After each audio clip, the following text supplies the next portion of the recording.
Wellesley-Weston Lifetime Learning offers non-credit courses to seniors in the greater Boston area. For more information about WWLL and links to our videos, please go to www.llcourses.org.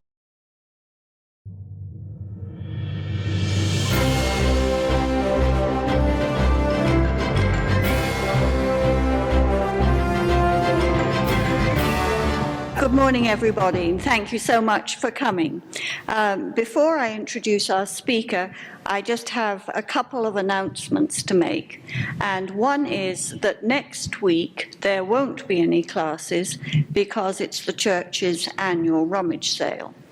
The following week, on the 27th, we'll be meeting here again for American Issues, and our speaker will be Alan Schechter, Professor Emeritus from Wellesley College, who will be talking about the constitutional issues raised by the new political administration. So I hope to see you all back in a couple of weeks.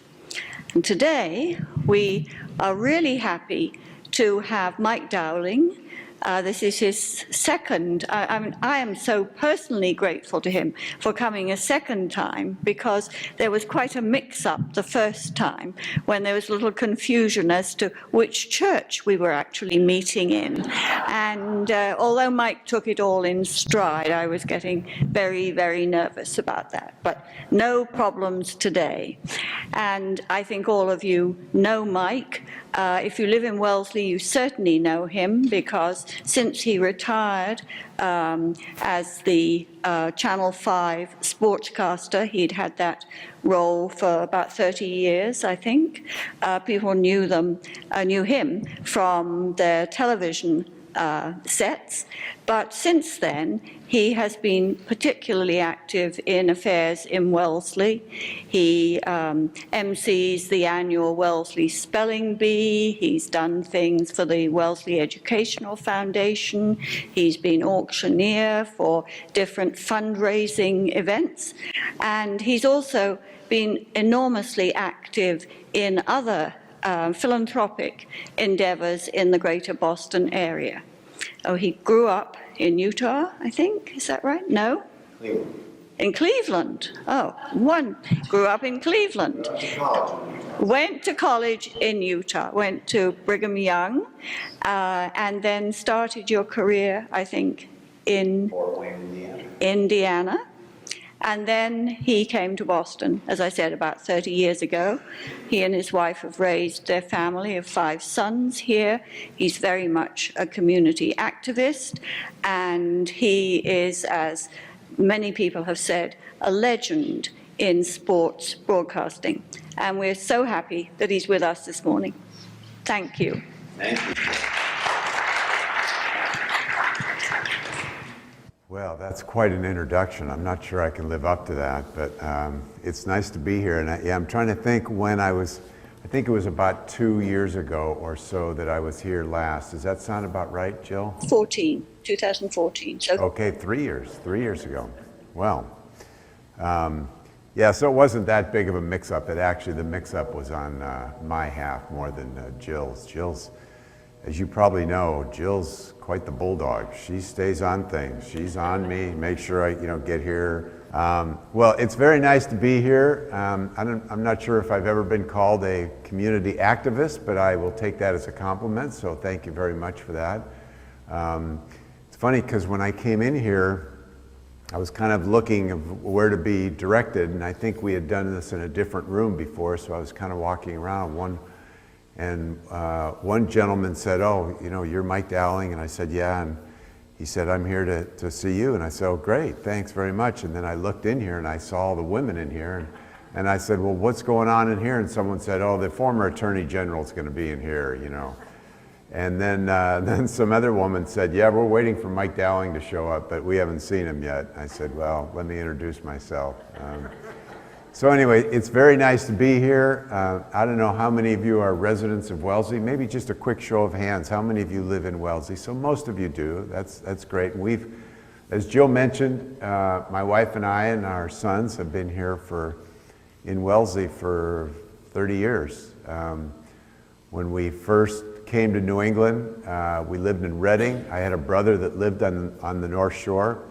So we moved up there and we lived there for about 2 years, and then we've lived here ever since. And love the town, just so many wonderful things about the town, the education. All 5 of our sons have gone to public schools and have gotten great educations and gone on to college.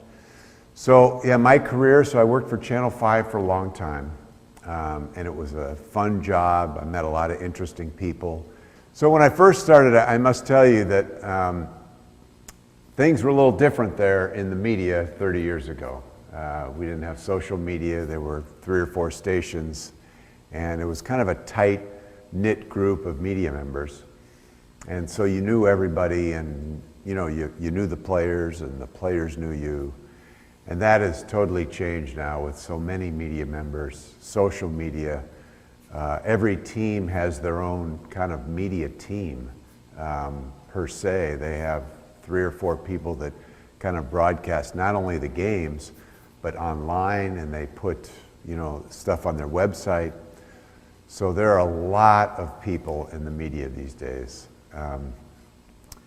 So it has changed a lot, but that's all right. It's you kind of go with the times, and so anyway, what I was going to tell you, when I first started, I grew up as a sports fan.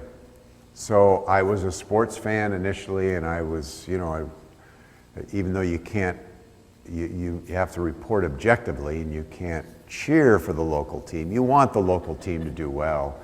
And you're still a sports fan, you're into it. And as the years went on, I became much more of a fan of people, of certain athletes or coaches or people who were good people. And I rooted for those good people quietly. I wasn't as big of a fan for the teams per se. I wasn't a rah-rah guy, but there were certain really good people that I really wanted to do well, and that kind of grew and grew and grew, and so there are certain people that I know that are really good people, whether they run the organization, whether they're the coach, whether they're a player, that I root for, but I root less and less for the team, while all of my sons, they root for the teams all the way. The Patriots getting the Super Bowl, and they're watching the Super Bowl wherever they are, in Seattle and Utah and Ohio. They're spread all across the country. And so it's very fun for them, and I enjoy seeing them do that. And I follow people's families too. For instance, someone was asking me about the Bruins, and I won't spend too much time on any certain team, but he was asking me, the Bruins can make the playoffs. And my first thought of the Bruins was their coach, who was just fired in the last month or so. His name's Jillian. And he was a coach for, I think, almost 10 years. He was a coach a long time. And he was a guy that I really liked, really a good guy. He was down to earth. I think he was a pretty good coach. He took the team to the Stanley Cup in 2011. And so I always rooted for him, so I was kind of sorry to see him go. But I was telling my wife, I said, you know what, he's going to get, first of all, the Bruins owe him a lot of money, so he's going to be just fine. And he's a good enough coach that he'll get a job next year for sure. And as some of you know, he got a job within a month. In fact, Montreal hired him. So he was not out of work, and he's, I like to see good things happen to good people. While on the other side, I won't dwell on this, there's some people that that if they got fired or cut from a team, I wouldn't shed any tears. But fortunately, those people are less and less because the coaches and the management bring in a much higher quality of person to their teams. And that did not used to be the case even 10 years ago. And even the management has learned and continues to learn to bring in good people who will work hard and kind of obey the rules. I'm sure you know this with Bill Belichick. He doesn't mess around. And it's different with different sports because there are certain sports that have guaranteed contracts that are, long, and football really doesn't. It doesn't have that many guaranteed contracts compared to the other sports. So if some guy is not behaving, much less performing, the coach gets rid of him. The general manager gets rid of him. A case in point, they had a defensive end who was doing some things he shouldn't have done, very talented, but he was also coming up for a big payday, but he was not behaving himself, and sure enough, they traded him, and he was a very good player, and he just signed with another team for a lot of money, for I think, I don't know, $30–40 million over 4 or 5 years. And so some coach is going to pay him, or some management, some team. But I'd like to think that most of the local teams have learned from that and are not doing that. So I'm not, Jill said, well, you can talk for a while and then take questions. And I'm not sure how much I can tell you or talk about that's going to keep your interest. So I think we're going to take questions sooner than we thought, and maybe not right this very second, but maybe I'll just talk about the Patriots briefly. And let me just ask you, are the Patriots the team that you watch the most or are most interested in? Okay. And how about the Red Sox? Okay. And how about the Celtics? Okay. And how about the Bruins? You're the lone Bruin fan here. Second to the Patriots. Okay. All right. So that's a pretty good indication. Probably if I had asked that question 20 years ago, in fact, I'm sure if I'd asked that question 20 years ago, 85% of you or 90% of you would have said Red Sox. And 10%, well, probably maybe 70% Red Sox, probably 25% Celtics, and probably 5% Bruins and 5%, or however 100% works out, 5% Patriots. Because we all tend to go with the winner, which is fine. They're exciting. It builds community rapport and morale, and you're proud to be a New Englander when the New England Patriots win the Super Bowl. So anyway, so it's interesting to see that, but I'm glad to see all these Red Sox fans, even though we've had a couple down years. Last year we made the playoffs, but the 2 years previous were kind of tough. So yeah, everybody loves a winner, and I could tell you that all these guys are such great guys, but I'm just going to tell you that some of these guys are great guys. And one of them who is really a good guy is Tom Brady, that you'll be happy to know, I think. And he is as nice as he appears to be. And he's turned into a nice family guy with 3 children. And probably as many of you know, or some of you know, he bought this house in LA, had a house built, huge house in the middle of, kind of the star neighborhood. I think Arnold Schwarzenegger was his neighbor, and he had some other neighbors. This huge house, to probably, I don't know, $15 million. And I think they lived in it 1 year, and they decided, I don't think I want to live in LA, I want to live in New England. So they've recently built a house in Brookline, as probably some of you know, and I think he and his wife and kids are here for the long haul. So, and that is unusual amongst athletes. Most athletes play here and they get out of Dodge. They go back to where they came from, where they grew up, where they went to college. So not many of these athletes stick around. In fact, I'm emceeing an event in about a month where the organizer, their Jill Strang, is trying to get a member of the Red Sox to come and speak along with me. In fact, I was going to interview him. And she can't find anybody, not only current Red Sox players, but former Red Sox players. The only Red Sox players who hang around are the guys who are working for Nesson. Tim Wakefield, Jim Rice, Dennis Eckersley, Steve Lyons. They're the only ones who stick around. So it's interesting, and it's nice to see that Tom Brady's going to be here forever. He probably won't have much privacy, but I think he's got kind of a private home with gates, and so he won't be bothered there. So again, Jill, I know this is a lot sooner than we thought, but I just soon take questions rather than bore you. I had a wonderful career, and I was able to support my family, send my boys to college, and so I have a lot to be thankful for in my life. And one of the things is to live here in Wellesley. I told you we moved here 30 years ago, and I'd like to think that I've become part of the community. The schools have been great for my boys, for our boys, and so I have nothing but positive things to say about the town, and I'm glad that most of you live here. Okay, so you want to be the rover with the microphone? Yeah. And hopefully we do have some questions. And if we don't, I can fill some more time, but I don't think you want to hear too much from me. Yeah, we have a bunch of hands out here, so we're gonna keep you going. Yes. Can you hear me? Yeah, I can hear you great. I'm curious about how far ahead are the Patriots football games scheduled?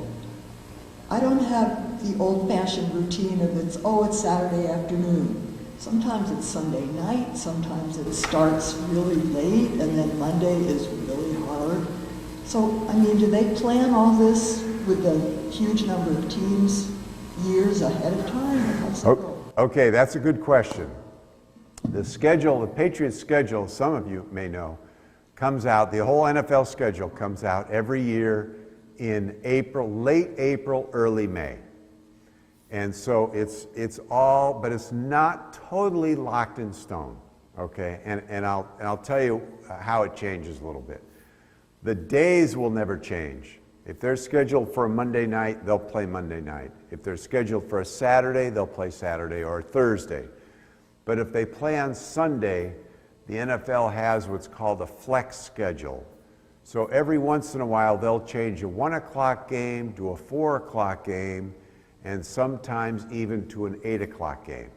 So it'll always be on the same day, and that has to do with, as you can imagine, the quality of the teams, how they've done.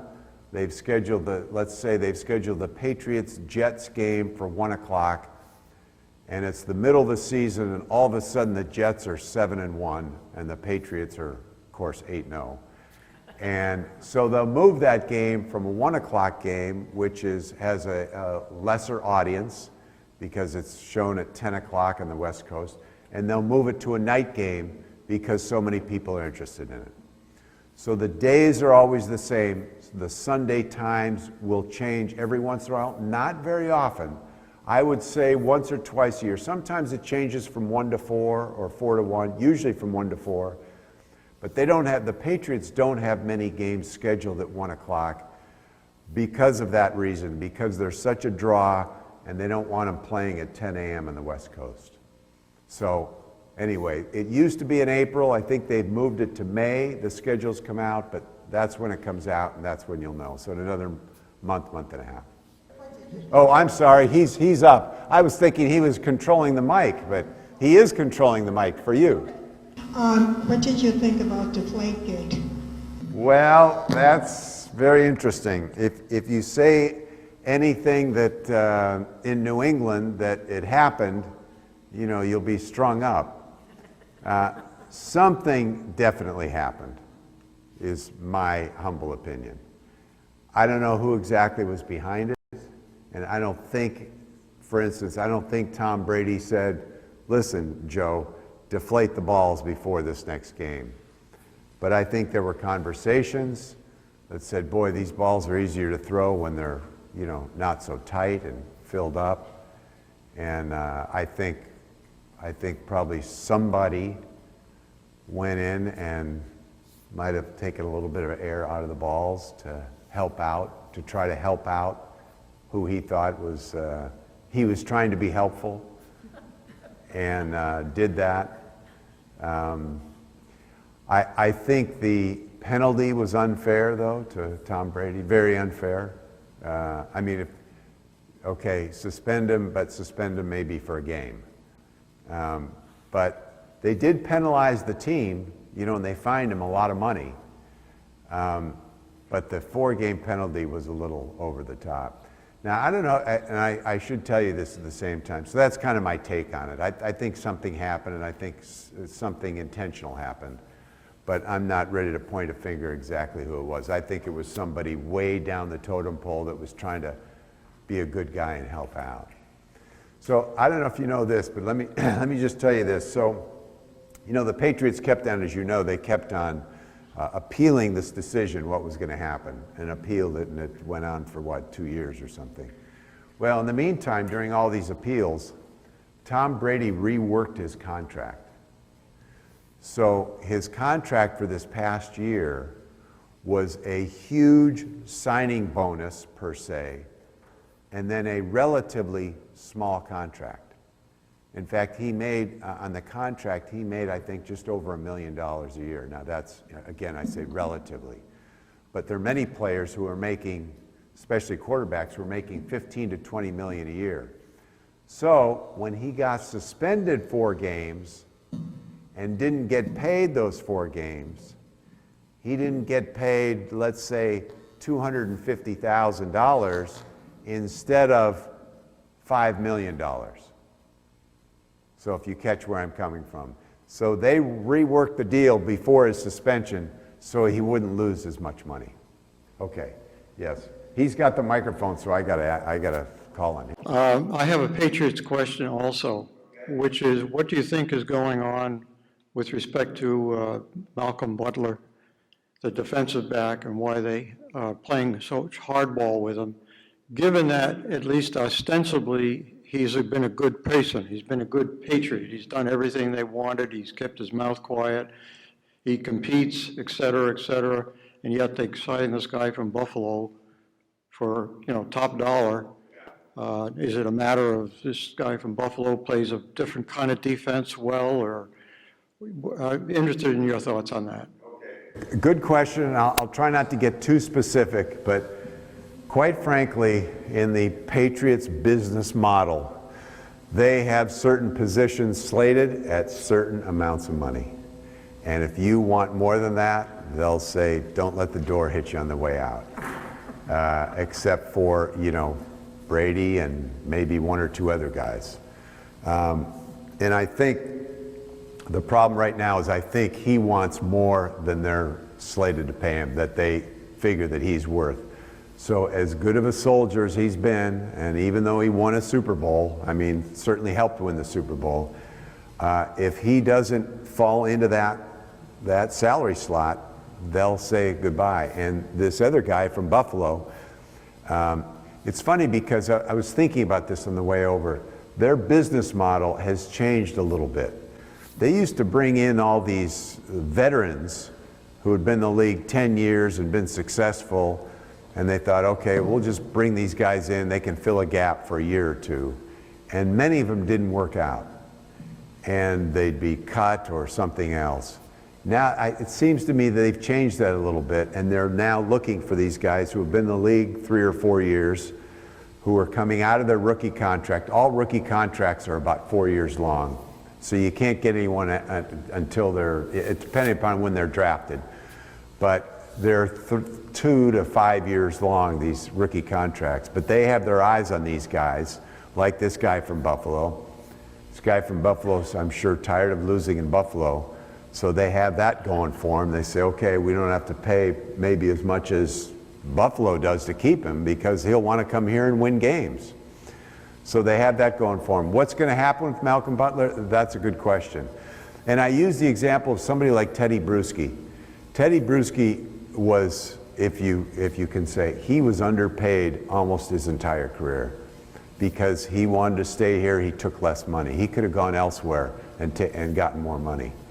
And that's why they kept him, because he took less money. Julian Edelman, a little bit the same thing. Brady's getting paid plenty, but he wants even more too, but he'll get it. Anyway, I don't know if that answers your question. What will happen? It's a very good question. I'd say it's 50-50 if he stays or not.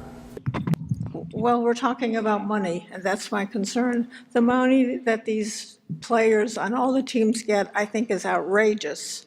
Nobody else gets paid that kind of money, And it translates to the price of tickets and families going to ball games. And so how do you justify that? I mean, they have short lives and playing lives. I know all that. I still think it's a disgusting amount of money.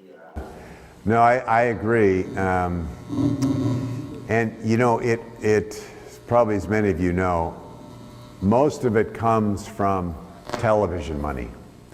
So for instance, the NBA has recently signed, it was a year or two ago, a contract, I think it was 2 years ago, they signed a contract for, you know, billions of dollars of money, or billions of dollars. And so that contract went into effect this past year.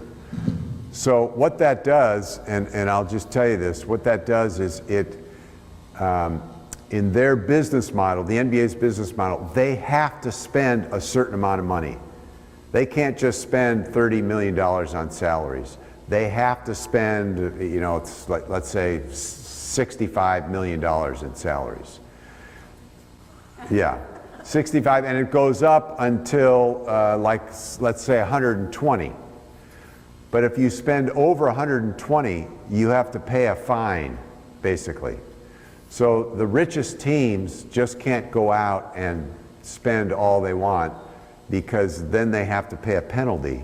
And the penalty is basically $3 for every dollar you go over. Now that doesn't answer your question, because then it still comes back to us, and it shouldn't. These teams should put a ceiling on their tickets. And I know, you know, they're out to make money. These teams are making plenty of money.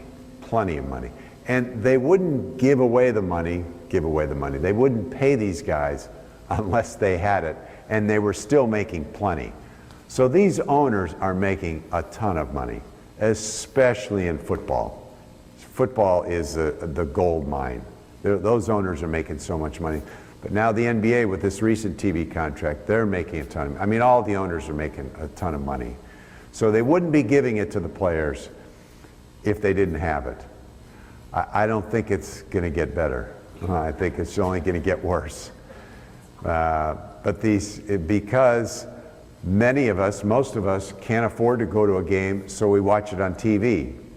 Then the ratings go up, and then they get more per advertising dollar, and then it all comes back to the teams and they get the money. So it's ridiculous, isn't it?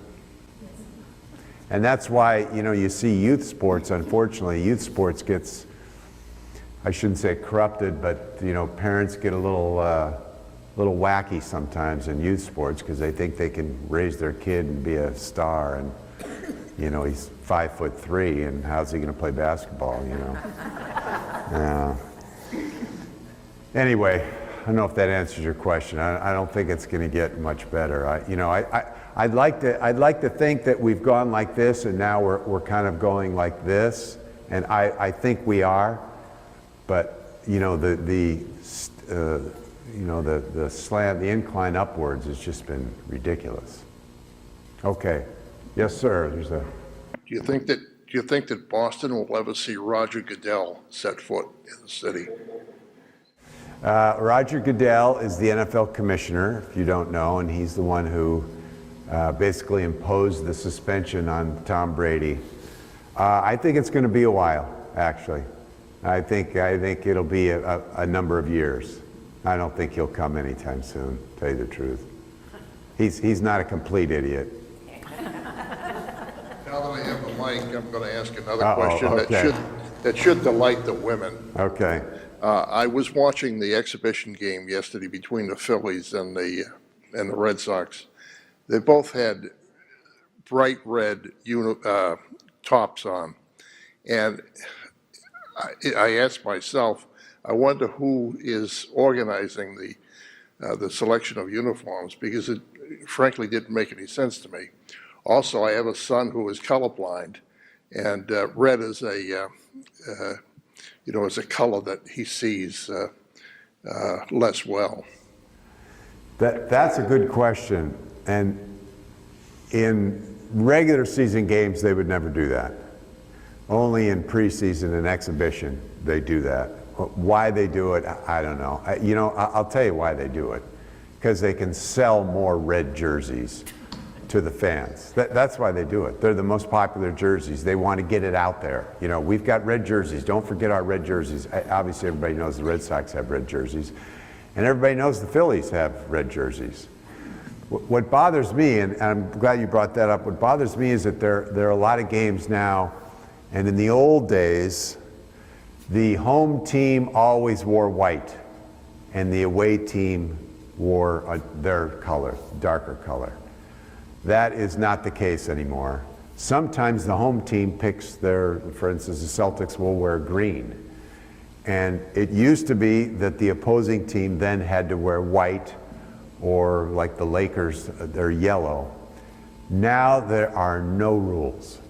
You can wear whatever color jersey you want, whatever time, whatever game. So you'll have a dark black team, a team wearing black with a team wearing navy blue or green. So if you had a black and white TV, there's no way you could tell who's on what team. I have a problem with that. I think they should do something with that. But again, it goes back to the marketing. Oh, we need to sell this green jersey more. We need to wear it more. You know, like say, I think on, and I didn't see the game, the Bruins playing on Saturday, and did they wear their green uniforms? They usually wear something along with St. Patrick's Day, and maybe they're going to wear it this week if they play on Wednesday. I haven't looked at their schedule, or Thursday. They usually play on Thursday. Let's see, what is St. Patrick's Day? Is it Thursday? Friday. Well, they never play. They hardly ever play on Friday, so Thursday night maybe they'll wear green jerseys. Which again, you know, if you're just turning the channel and you think, well, I don't want to watch this green team, it's not the Bruins, you know. So it's only spring training where they get really crazy like that and wear the same color jersey. I think they should do something about that, but it's changing, and they want to sell the jersey, so that's the jersey they sell, or they wear, I should say. Okay. Yes, ma'am, right here, and then we'll go back to this gentleman in the back. I have a question. What do you see ahead for extensions of sports coverage? I mean, we have football teams now who are going over to England and playing. We have a lot of kids coming along in soccer. I don't see any soccer coverage really, except imported from other venues. What do you see coming ahead? Well, that's a good question. Unfortunately, it goes back to if it's a good TV game. And unfortunately for soccer, and I like soccer, my kids played soccer, it's a great sport, but it's not a TV-friendly sport in that, unless you really love the sport and know the nuances of the sport. There's not a lot of scoring. People like immediate gratification. They like, you know, things happening all the time. They're very skilled players.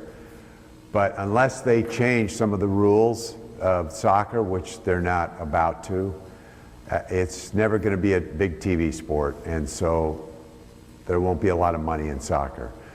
So football, the NFL, I think, would love to have a team in London.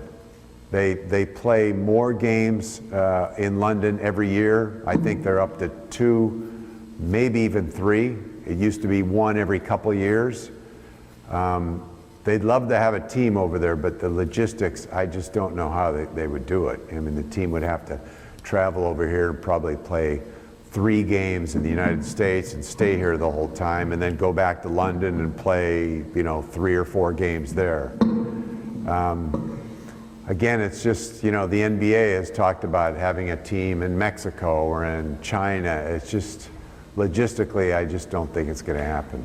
I don't know if that answers your question, but that's my take on it. Yes, sir. I'm just wondering what the relationship is between the agents and the players. Is it purely financial, or are there some relationships established over the years? So that's a good question.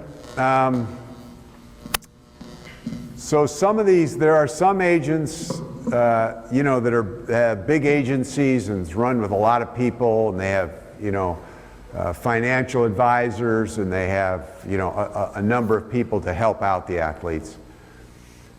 The problem is when you get to these smaller agencies and even a singular agent who just wants that cut of the contract that he's negotiating. And he doesn't care a whole heck of a lot about the person besides that. And he's basically a yes man, because he's afraid to tell the player anything. Most of you probably know this. He's afraid to tell the player anything, or the player will say, forget it, I'm getting rid of you. I'll get somebody else who will agree with everything I say and give me all the money I want for my contract. Now it's funny, some of these agents now are going into the business of management. For instance, the Lakers, Los Angeles Lakers, the NBA hired Magic Johnson about in the last couple of weeks to kind of head their basketball operations. And the first thing he did, he hired an agent to be his general manager, and basically to negotiate contracts, because this agent had been obviously negotiating his players' contracts, and it was the agent for Kobe Bryant. So it's funny that, you know, in the 20, 30 years ago, Kareem Abdul-Jabbar had an agent that took all of his money and he went bankrupt. Very sad. There are a number of players like that, and we can't blame the agent for all of this. A lot of it is the players blowing through this money, taking care of their entourages, gambling, you know, buying cars. There was a guard for the Celtics about 10 years ago that had 8 cars, and they weren't Jettas, you know, they were Bentleys and Mercedes. Some of these agents will be tough and say, no, we're going to give you an allowance to live on, and we're going to put the rest of it away. So I don't know if that answers your question, but it's an interesting. There are a lot of slimy people, quite frankly, in the agent business, and they usually get an inroad in with AAU, which is kind of a summer league for these kids, or the colleges. And like there's a guy that would get all the Boston College players, and he's a pretty good guy, but he would get them all and he'd represent them. So anyway, they're getting better, let's put it that way. Yes, sir. Thinking about college sports, recently the University of Connecticut's women's basketball team has been very successful. I'm sure the college is making money on them. Do the colleges lose a heck of a lot on women's sports, or do some of them make out decently? So is your question, do they lose money on women's sports? Except for basketball, yes, they do. But they also lose money on men's sports besides basketball and football. So it's those 3 sports, and mostly at most schools, it's men's football and men's basketball that support the entire athletic department. Because you're just not making any money on the other ones. I mean, you're giving away scholarships. You're not paying out as much. I mean, the football, if you could see some of these football facilities, some of these college football facilities, you just wouldn't believe it. I do some media consulting, and I went to one college, and their facilities are much better than the Patriots' facilities. Much better. I mean, they have a football facility building that has a weight room, it has 2 kitchens, it has a locker room like you wouldn't believe. It's got an equipment room it's as big as Dick's Sporting Goods, with shoes and I mean, you can't believe it. But that is the way things are going, because when you bring a recruit in, you got to sell them. And the locker room is, spectacular. So that's where the money goes. But, they're bringing the money in. The football contracts, the bowl games that they go to. So, you can complain about all their facilities, but they're supporting the majority of the athletic programs. So it's a tough one for a lot of other sports, but it kind of, as you know, it's money that runs it. So, yes. Would you discuss concussions among players and what's happening with many who have been affected? Yeah, they're about 10 to 15 years behind, if not more, but they're getting there. The football is the most dangerous, obviously. And the Patriots had some real issues. I don't know if you remember a linebacker named Ted Johnson.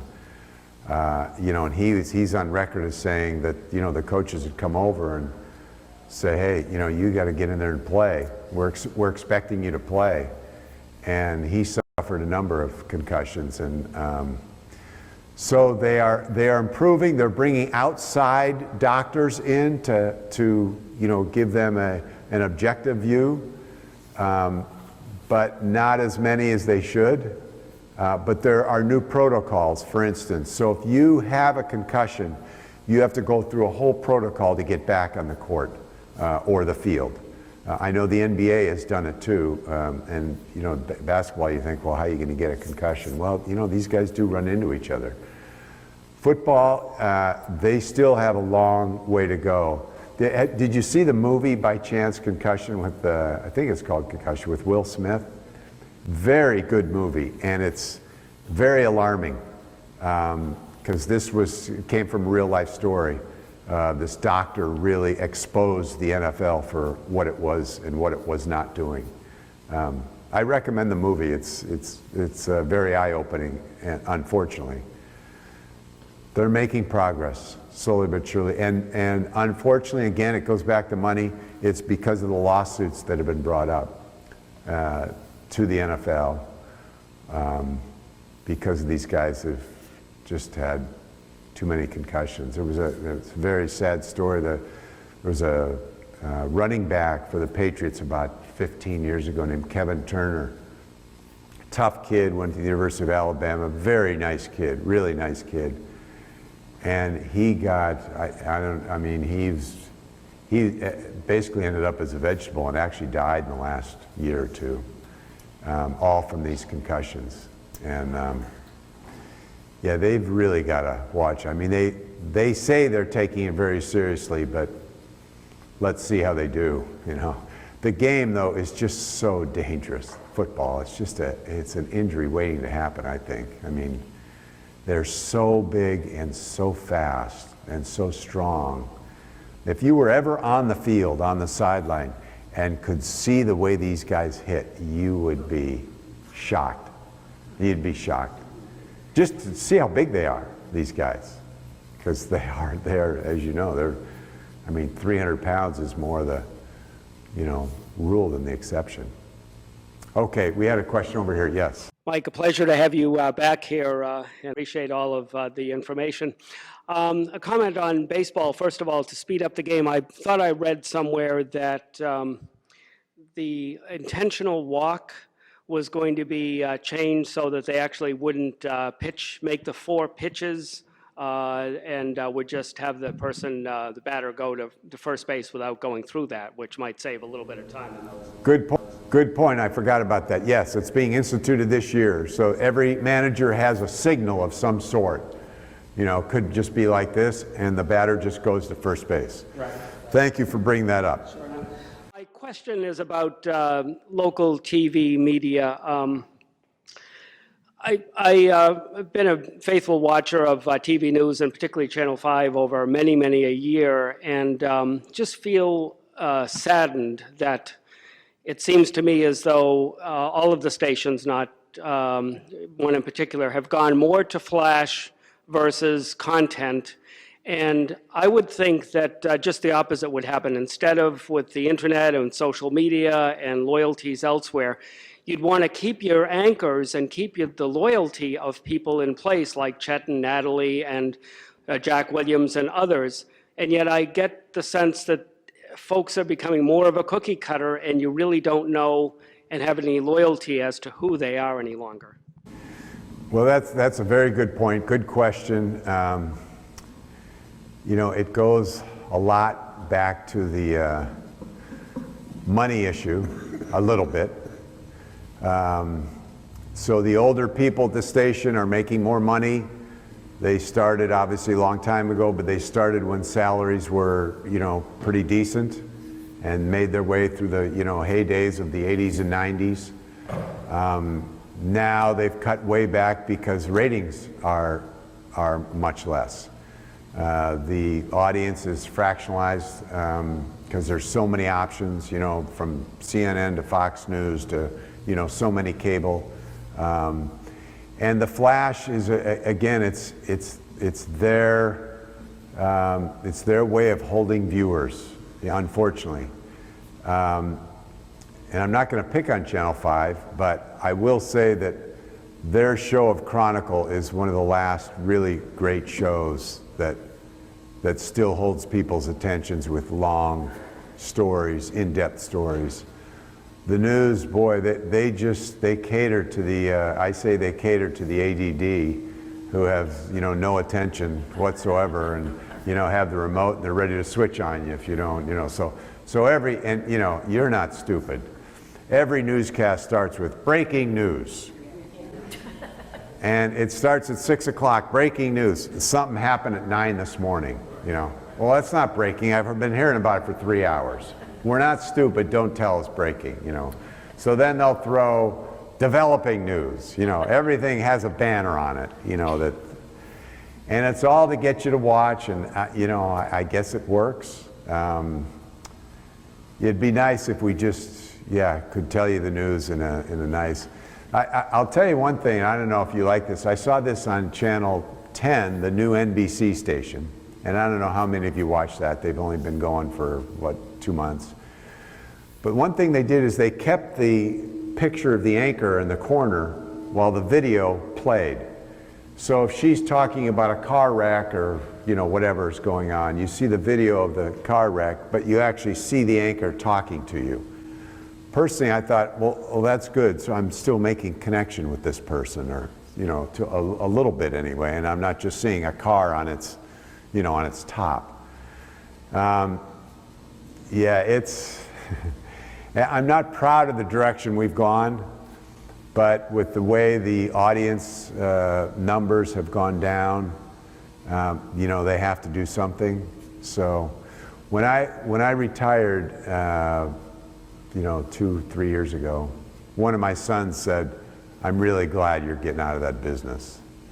And that was kind of a little sign to me that, yeah, if you watch too much of it, some of it is unwatchable. I won't say what channel is unwatchable, but many times it's unwatchable. It's just so fast, you're not, well, wait a second, what happened to that? What, you know, I want to know more about that story. Where, you know, why are you going to this?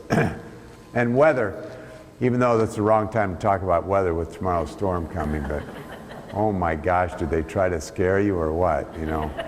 We're getting rain tomorrow. Really, it's springtime, we're going to get rain. You know, it rains in New England. But again, I can't say that with the storm tomorrow coming in.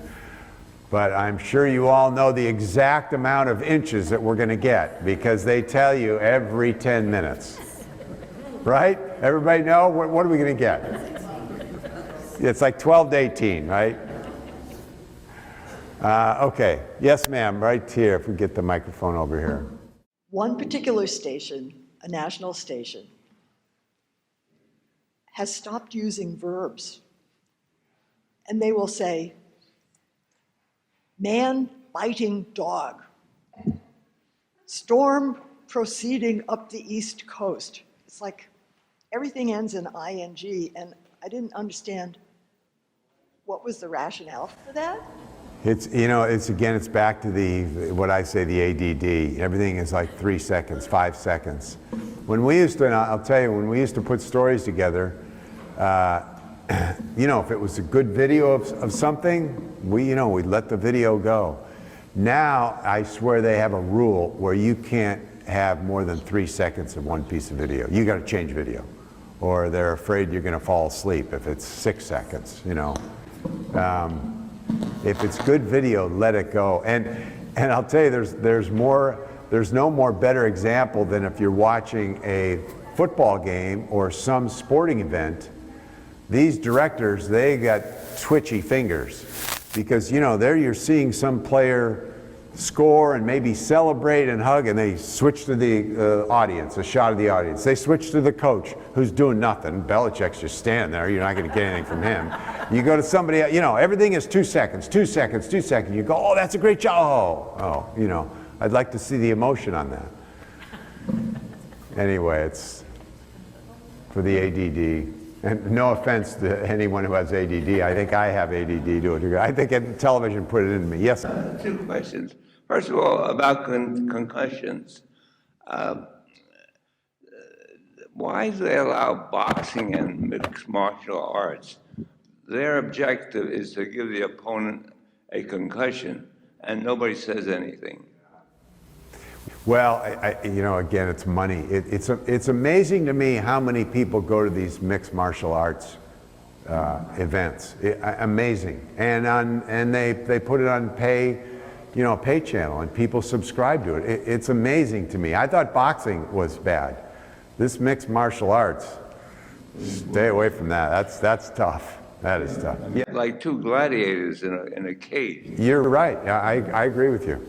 And the other thing about football, the contracts are,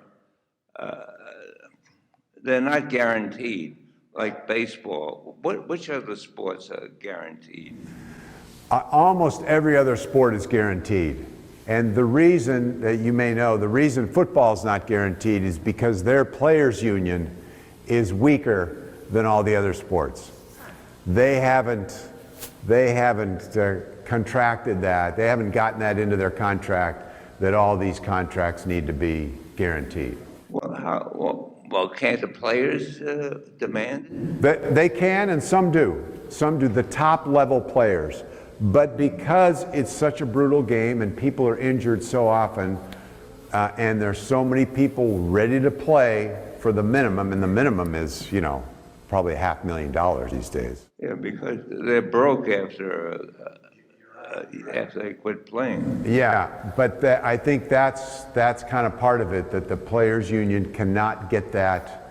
And if you're the owner, I wouldn't agree to it either. I don't know how all these other sports owners agreed to all these guaranteed contracts. But again, it's in football, you're relying so much on 3 to 7 really good players, and you kind of just not just fill in the other players, but much more easily than in baseball or basketball with 5 players. I mean, they say in basketball all you need is 2 all-stars. So you're going out looking for those 2 all-stars. You really need 3, quite frankly. But none of the players, can't they get a deferred contract or spread over 10 years? They can, and some do, but they don't want to wait for their money, as you can imagine. They want the money now. But yeah, if I was an agent or an owner, I would say, yeah, part of this contract, it's going to be deferred, so you're going to be taken care of it. But these guys say, I want my money now, So what are you going to do? Well, I'm so sorry to have to bring this to an end, because obviously there are lots of questions, but we do thank you enormously. Thank you, Jim.